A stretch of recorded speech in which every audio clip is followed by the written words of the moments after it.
विद्यार्थी मित्रांनो नमस्कार.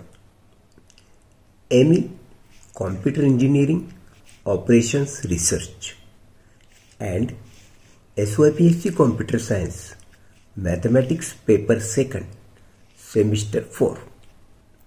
मित्रांनो आजच्या लेक्चरला आपण solving LPP by graphical method ह्या टाईपचं क्वेश्चन बघतो. एक्झाम्पल असे बघा, solve using graphical method maximize z is equal to 3x1 plus 5x2 subject to constraints x1 less than or equal to 4, 2x2 less than or equal to 12, 3x1 plus 2x2 less than or equal to 18 and x1 x2 are greater than or equal to 0. मित्रांनो हा जो question आहे हा मी ME computer इंजिनिअरिंगच्या April 2019च्या question पेपरमधील question number 1A सोडवायला घेतला आहे. हा क्वेश्चन फॉर 5 मार्क्स आहे हे लक्षात ठेवायचं. आता याचं सोल्युशन बघा. सर्वप्रथम तुम्हाला दिलेलं आहे maximise z is equal to, त्याला आपण ऑब्जेक्टिव्ह फंक्शन म्हणतो हे लक्षात ठेवायचं. आणि ह्या ज्या इनइक्वॅलिटी आहेत त्यांना आपण कॉन्स्ट्रेंट असं म्हणतो. ओके, आता हे जे कॉन्स्ट्रेंट आहेत म्हणजे हे जे इनइक्वॅलिटी आहे ते आम्हाला इक्वेशनच्या स्वरूपात मांडावे लागतात जेणेकरून त्याचा आपण ग्राफ काढू शकतो. ठीक आहे, म्हणून ह्या इनइक्वॅलिटी आपण सर्वप्रथम इक्वेशनच्या फॉर्ममध्ये लिहितो. Solution, consider given constraints as equations. हे झाले इक्वेशन. कोणतीही लाईन जर त्याचा ग्राफ ड्रॉ करायचा असेल तर त्याचे किमान 2 पॉइंट्स त्या रेषेवरचे आम्हाला जर माहीत असतील तरच आपण ती लाईन ग्राफ पेपरवर ड्रॉ करू शकतो. Now for x1 is equal to 4 म्हणजे हे पहिले equation. Obtaining any 2 points on the line x1 is equal to 4.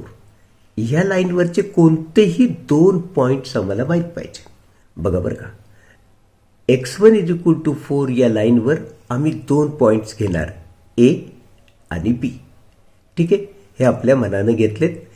या ठिकाणी फक्त एकच गोष्ट केली, हा जो पहिला कोऑर्डिनेट आहे तो 4च ठेवलाय कारण x1 is equal to 4. Second जो आहे हा x2 आहे, तो आपल्या मनानं सोयीस्कर आणि ग्राफवर बसेल असा छोटा अंक आपण घेत. म्हणून इथं मी लिहिलं 1, इथं मनाने घेतलं 4. तुम्ही काही पण घेऊ शकता, फक्त हे बदलायचं नाही. पहिला अंक 4च ठेवायचा दोन्ही पॉइंट्समध्ये. ओके, म्हणून A हा पॉइंट मी काय घेतला 4 1, B काय घेतला 4 4. आता सेकंड लाईन बघा. सेकंड इक्वेशन काय दिलं, 2x2 is equal to 12.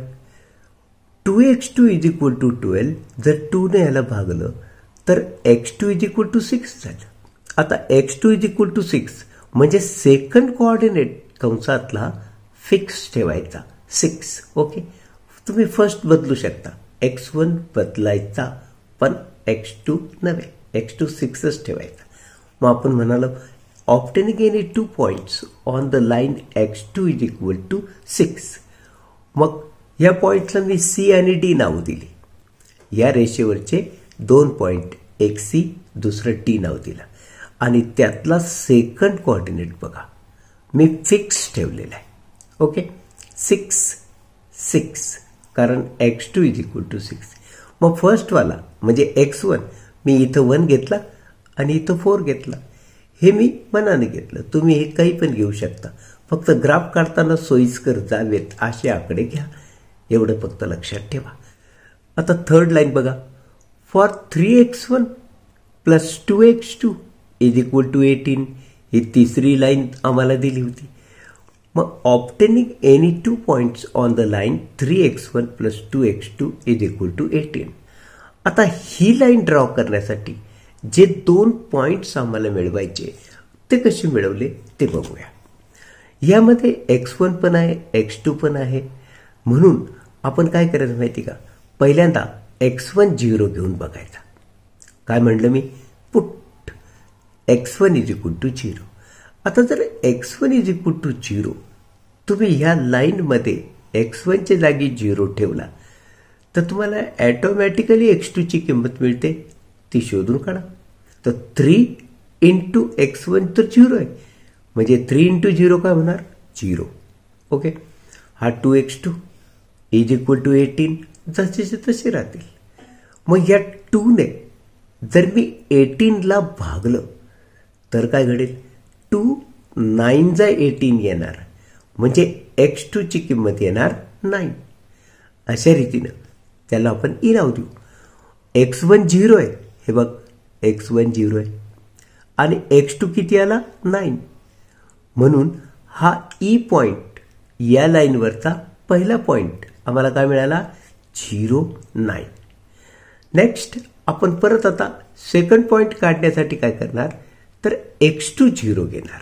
Okay, similarly put x2 = 0.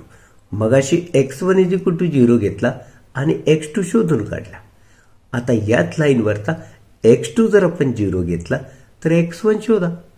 मग put x2 = 0 on the line 3x1 + 2x2 = 18 we get. आता या लाईनवर जर मी x2 0 ठेवला तर 3x1 याची किंमत तर 0 येणार, गुणाकार 2 × 0 0 = 18. म्हणजे 3x1 = जर 18 आहे तर x1 ची किंमत मिळणार, 3 ने याला डिवाइड करा 6, x1 = होणार 6. सो x1 6 मिळाला, x2 तुम्ही 0 मानला होता. म्हणून या लाईनवरचा सेकंड पॉइंट काय मिळाला आपल्याला, 6 0. म्हणजे x1 6 आला, x2 तर 0 मानला होता. अशा रीतीनं या इक्वेशनवर आम्हाला 2 पॉइंट्स घेता आले. एक आहे E09 तर दुसरा आहे F60. आता मित्रांनो, आपण तिन्ही लाईनचे प्रत्येकी 2-2 पॉइंट्स मिळवलेले आहेत. याचा उपयोग करून आपण ग्राफ ड्रॉ कसा करतो ते बघूया. तर मित्रांनो, या 3 रेषांचा आलेख काढण्यासाठी आपण अशा कोऑर्डिनेट सिस्टीमचा वापर करणार. हा x1 ॲक्सिस आहे, जो की आपण x ॲक्सिस म्हणतो, आणि हा y ॲक्सिस म्हणजेच आपला x2 ॲक्सिस होय. This is x1, this is x2 axis. Okay, मग 1-1 सेंटीमीटरवर x1 ॲक्सिसवर आणि 1-1 सेंटीमीटरवर आपण या x2 ॲक्सिसवर निर्देशक आखून घेतले. 1 2 3 4 5 असे पुढे जाऊ. And this is origin O. Okay, आता आपल्याला पहिली जी रेषा आखायची ती x1 = 4. त्याचे जे A आणि B हे 2 पॉइंट आपण लिहिले होते, त्यातला पहिला पॉइंट होता बघा, x1 वर 4 आणि x2 वर 1, 4 1. त्यानंतर x1 वर 4 आणि x2 वर सुद्धा 4 हा दुसरा पॉइंट आपण घेतला होता. हे 2 पॉइंट आपण पहिल्यांदा आखून घेऊ आणि त्यातनं जाणारी AB ही रेषा काढू. तर अशा रीतीनं आपण A आणि B या 2 पॉइंटमधून जाणारी ही रेषा सरळ काढली, ती x1 = 4. अर्थात ही रेषा x1 ॲक्सिसला या इथे इंटरसेक्ट करते. या पॉइंटला आपण पॉइंट P म्हणणार. हा पॉइंट P 4 0 आपण इथं दाखवला. A आणि B मधून जाणारी ही पहिली रेषा आपण ड्रॉ केली. आता आपल्याला दुसरी रेषा काढायची आहे, ती 1 6 आणि 4 6 मधून जाणारी 1 6 हा C पॉइंट आहे, तर 4 6 हा D पॉइंट आहे. आपण या इथं C हा पॉइंट घेतला 1 6 आणि या इथं D हा पॉइंट घेतला 4 6. C आणि D मधून जाणारी ही एक रेषा आपण काढली. ती रेषा आहे x2 इज इक्वल टू 6. म्हणून ही रेषा x2 इज इक्वल टू 6, ही रेषा x1 इज इक्वल टू 4. आता हा जो पॉइंट आहे x2 इज इक्वल टू 6, ही रेषा x2 ऍक्सिसला या इथं छेदते. या पॉइंटचं नाव आहे S06. ओके. आता आम्हाला तिसरी रेषा काढायची, तर या इथं 6 0 हा पॉइंट आपल्याला घ्यायचा आहे. त्या पॉइंटचं नाव आहे F60. हा झाला F60 हा पॉइंट.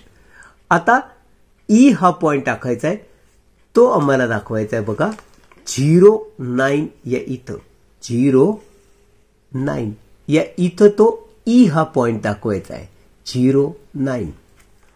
आणि मित्रांनो, आपण हा F आणि हा E जोडून घेणार, त्यातनं जाणारी तिसरी रेषा EF काढणार. हा F आणि हा E जोडून आपण जी रेषा आखली त्या रेषेचं इक्वेशन आहे बघा 3x1 plus 2x2 is equal to 18. ही ती रेषा. आता मित्रांनो, तुम्हाला अजून एक गोष्ट माहिती आहे की हे तिन्ही इनइक्वालिटी जे दिल्या होत्या त्यातली पहिली होती x1 is less than or equal to 4. हे x1 is less than or equal to 4 म्हणजे ती ही रेषा आपण आखली. पण less than or equal to 4 चा अर्थ असा असतो की या रेषेच्या लेफ्ट हँड साइडचा भाग आम्हाला फक्त विचारात घ्यायचा. ओके. हा इकडचा भाग या रेषेच्या. त्यानंतर x2 is less than or equal to 6 जे म्हटले, म्हणजे ही जी रेषा आहे या रेषेच्या खाली असा त्याचा अर्थ. x2 is less than or equal to 6 हे असं या रेषेच्या खालचा भाग घ्यायचा. आणि तिसरी इनइक्वालिटी काय होती 3x1 plus 2x2 less than or equal to 18 म्हणजे या रेषेच्या खाली. हा भाग आम्हाला फक्त विचारात घ्यायचा. ओके. आणि अशा रीतीनं तुम्ही जर नीट विचार केला तर तुमच्या एक गोष्ट लक्षात येते की हा जो ग्राफ तयार होतोय त्याचा एक शेडेड पोर्शन आपण बनवणार आणि तो या रेषेच्या खाली, या रेषेच्या खाली आणि या रेषेच्या खाली म्हणजे एवढा भाग. हा झाला ग्राफ त्या रेषांचा. आणि अशा रीतीनं याला आपण शेडेड पोर्शन करणार आहोत. हा जो आपण शेडेड पोर्शन दाखवला हा आमचा ग्राफ आहे. आता आपल्याला या शेडेड पोर्शनचे कॉर्नर पॉइंट बघायचे असतात. हे बघा, हा O पहिला कॉर्नर पॉइंट, त्यानंतर हा दुसरा P4 0, त्यानंतर हा तिसरा या इथं कॉर्नर पॉइंट आहे. या पॉइंटला आपण Q नाव देणार आहोत. त्यानंतर पुढचा जो हा जो कॉर्नर पॉइंट आहे तो येणार हा. या पॉइंटला आपण R नाव देणार आहोत. मग त्यानंतर हा भाग याला नाव आपण S देणार आहोत, S06. आणि अशा रीतीनं हा जो शेडेड पोर्शन आहे तो आपला रिक्वायर्ड ग्राफ होय. आता मित्रांनो, आम्हाला Q आणि R ह्या दोन पॉइंट्सचे कोऑर्डिनेट माहित करून घ्यायचे असतात. तर लक्षात ठेवा, हा जो Q आहे हा Q point x1 is equal to 4 आणि 3x1 plus 2x2 is equal to 18 ही जी लाईन आहे त्यांचा हा पॉइंट ऑफ इंटरसेक्शन आहे. मग आपण ह्या दोन इक्वेशनला सोडवलं तरच आपल्याला Q चे निर्देशक कळणार आहेत. त्यानंतर हा x2 इज इक्वल टू 6 आणि 3x1 plus 2x2 is equal to 18 या दोन लाईनचा हा पॉइंट ऑफ इंटरसेक्शन आहे. आणि जर आपण x2 इज इक्वल टू 6 आणि 3x1 plus 2x2 is equal to 18 हे दोन इक्वेशन सॉल्व्ह केले तर आपल्याला r चे निर्देशक कळणार आहेत. फायनली हा x2 आणि x2 ॲक्सिस या दोघांचा हा पॉइंट ऑफ इंटरसेक्शन आहे, ज्याचे कोऑर्डिनेट होतात x1 ची व्हॅल्यू 0, x2 ची value 6. So s is equal to 0, 6. Okay, हा तर ओरिजिन आहे 0, 0. मग आपण q आणि r या दोन पॉइंटचे कोऑर्डिनेट शोधून काढूया. तर मित्रांनो, आपण ग्राफ कसा काढला ते पाहिलं. फ्रॉम अबव ग्राफ ओ आपण जे कॉर्नर पॉइंट घेतलेत ना ते बघा बरं का. ओ 0, 0 म्हणजे ओरिजिन येते. पी हा जो पॉइंट आपण घेतला तो एक्स ॲक्सिसवर घेतलेला आहे. x1 4 आहे, तेव्हा तिथं x2 0 आहे. त्यानंतर क्यू हा जो पॉइंट आहे, Q is point of intersection of the lines x1 is equal to 4 and 3x1 plus 2x2 is equal to 18. मग x1 तर 4 आहे. ह्या लाईनवर जर तुम्ही x1 ची किंमत 4 ठेवली तर x2 कळणार आहे. या लाईनमध्ये x1 च्या ठिकाणी 4 ठेवला, x2 तर मला माहित नाही, इज इक्वल टू 18 मी तसाच्या तसा ठेवला. मग आता 3 इंटू 4 होणार 12. हा 2x2 जसाच्या तसा, 18 जसाच्या तसा. हा 12 जर मी या बाजूला आणला तर तो मायनस होणार, म्हणजे 2x2 is equal to 18 minus 12. 18 minus 12 म्हणजे 6. So 2x2 is equal to जर 6 येतात तर x2 इज इक्वल टू येणार 3. 2 ने याला डिवाइड करा, 2 3 जा 6. अशा रीतीनं x2 ची किंमत मला किती मिळाली? 3.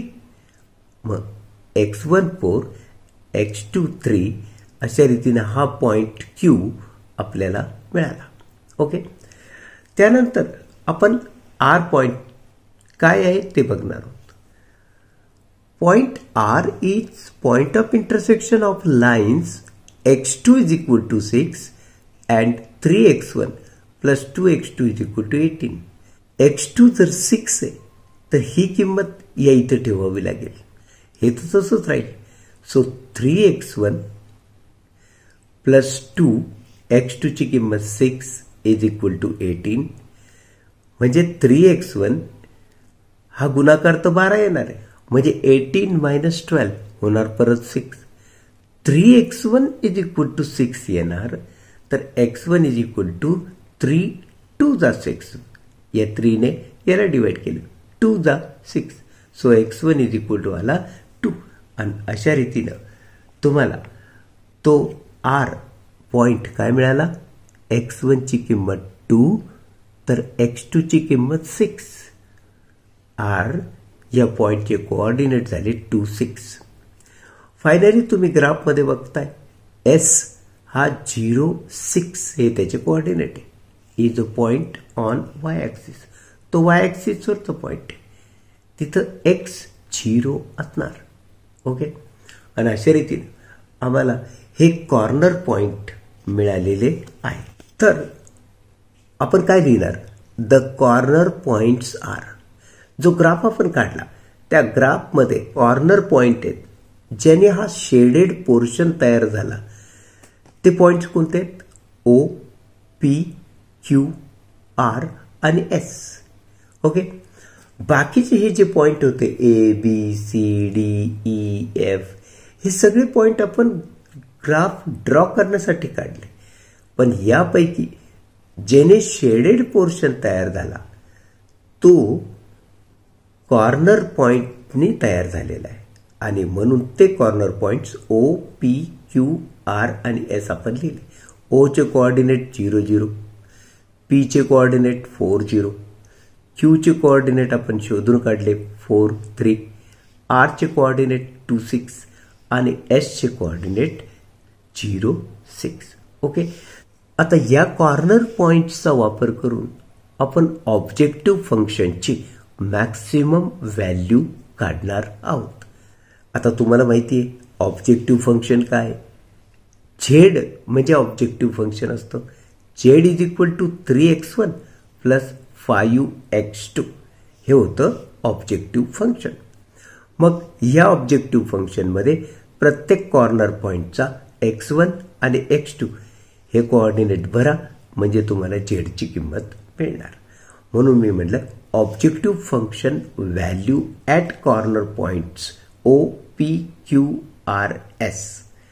So Z of O first point म्हणजे झेड ऑफ ओचे कोऑर्डिनेट तर 0 0 होते म्हणजे x1 0 x2 0. मग ऑब्जेक्टिव्ह फंक्शनमध्ये जर मी x1 आणि x2च्या किमती 0 0 ठेवल्या तर संपूर्ण प्रॉडक्ट 0च येणार आहे. म्हणून झेड ऑफ O किती आला? 0. त्यानंतर सेकंड कॉर्नर पॉईंट होता P. So Z of P, Pचे कोऑर्डिनेट काय घेतले होते आपण? 4 0 म्हणजे x1 4 x2 0 आहे. मग ऑब्जेक्टिव्ह फंक्शनमध्ये x1च्या जागी 4 x2च्या जागी 0 जर ठेवला तर 3 4 जा 12 येणार. हा तर 0च आहे. ॲडिशन येणार 12. ठीक आहे. मग झेड ऑफ P ची किंमत आली 12. मग झेड ऑफ Q, Qचे कोऑर्डिनेट आहेत 4 3 x1 4 आहे x2 3 आहे. ऑब्जेक्टिव्ह फंक्शनमध्ये ठेवलं हा 12 तर हा 15 प्रॉडक्ट आला. दोघांची ॲडिशन केली 27 आली. म्हणून झेड ऑफ Q किती आला? 27. त्यानंतर झेड ऑफ R, Rचे कोऑर्डिनेट आहेत 2 6 म्हणजे x1 2 x2 6. ऑब्जेक्टिव्ह फंक्शनमध्ये ठेवले हा 6 तर हा 30 असा प्रॉडक्ट आला. यांची ॲडिशन केली 36 आली. So Z of R 36. Finally Z of S. Sचे कोऑर्डिनेट आहेत 0 6 x1 0 x2 6. किमती भरल्या प्रॉडक्ट आला 30. म्हणून म्हणजे याची किंमत आली 30. याचा अर्थ असा झाला झेड ऑफ S 30 आला.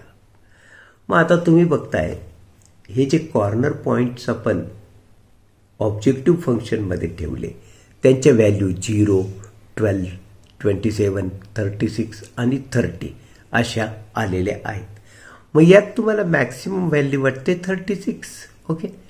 म्हणून ती R या कॉर्नर पॉईंटची व्हॅल्यू आहे.